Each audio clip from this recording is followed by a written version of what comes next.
কিছুদিন ধরে এই ভিডিওটা পুরো ইন্টারনেট জুড়ে ভাইরাল হচ্ছে। এই ভিডিওটা নিয়ে পুরো ভারতে হইচই পড়েছে। রাস্তার মাঝখানে এইরকম কাজ করতে তাদের লজ্জা লাগে না? সিসিটিভিতে ধরা পড়া এই ফুটেজটিতে এই লোকটি এবং এই মহিলাটি আসলে কারা, এদের পরিচয় কি, কোথায় থাকে এবং এই ভিডিওর পিছনে আসল ঘটনাটা কি, সেটাই বলবো আজকের এই ভিডিওতে।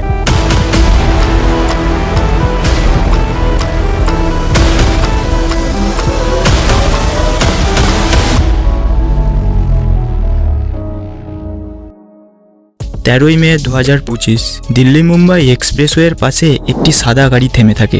সিসিটিভি ফুটেজে দেখা যায় গাড়ি থেকে এক মহিলা সম্পূর্ণ নগ্ন অবস্থায় বের হন এবং সাথে সাথেই একজন লোক অর্ধনগ্ন অবস্থায় বাইরে আসেন। তাদের দুজনকে রাস্তার মাঝে আপত্তিকর অবস্থায় দেখা গেছে। লোকটি মধ্যপ্রদেশের মন্দসৌর জেলার স্থানীয় বিজেপি নেতা মনোহরলাল ধাকর। মনোহরলাল ধাকর ধাকর মহাসভার যুব সংগঠনের জাতীয় মহাসচিব ছিলেন।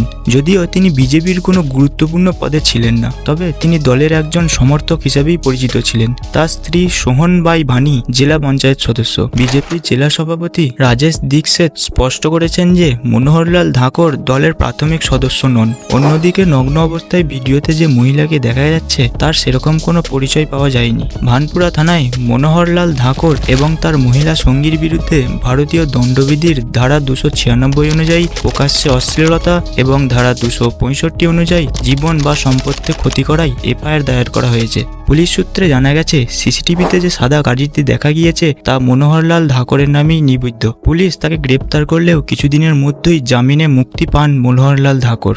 সামাজিক মাধ্যমে এই ভিডিও নিয়ে নানা ধরনের প্রতিক্রিয়া দেখা গেছে। কেউ বলেছেন আইন সবার জন্য সমান হওয়া উচিত, আবার কেউ কেউ বলেছেন ব্যক্তিগত জীবন নিয়ে এত বিতর্ক করা উচিত নয়। তবে একাংশই বলেছেন একজন জননেতার জন্য শালীনতা বজায় রাখা খুবই গুরুত্বপূর্ণ। ধাকর মহাসভা যুব সংগঠন এক বিবৃতিতে জানিয়েছেন মনোহরলাল ধাকরকে তার পদ থেকে বরখাস্ত করা হয়েছে। সংগঠনের জাতীয় সভাপতি অর্জুন ধাকর বলেছেন সংগঠনের মর্যাদা ধরে রাখার জন্য এই সিদ্ধান্ত নেওয়া হয়েছে। বিজেপি স্পষ্ট করেছে যে মনোহরলাল ধাকর দলের সদস্য নন, তবে এই ঘটনা রাজনৈতিক মহলে বিতর্ক সৃষ্টি করেছে। অনেকেই প্রশ্ন তুলেছেন রাজনৈতিক নেতাদের নৈতিকতা ও আচরণ কেমন হওয়া উচিত। এই ঘটনা রাজনৈতিক দলগুলোর জন্য একটি সতর্কবার্তা হিসেবে দেখা হচ্ছে।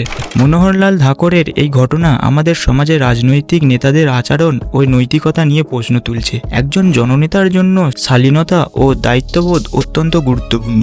এই ঘটনার পরিপ্রেক্ষিতে আমরা আশা করি রাজনৈতিক দলগুলি তাদের সদস্যদের আচরণ নিয়ে আবারও সতর্ক হবে এবং সমাজে একটি ইতিবাচক বার্তা পৌঁছাবে।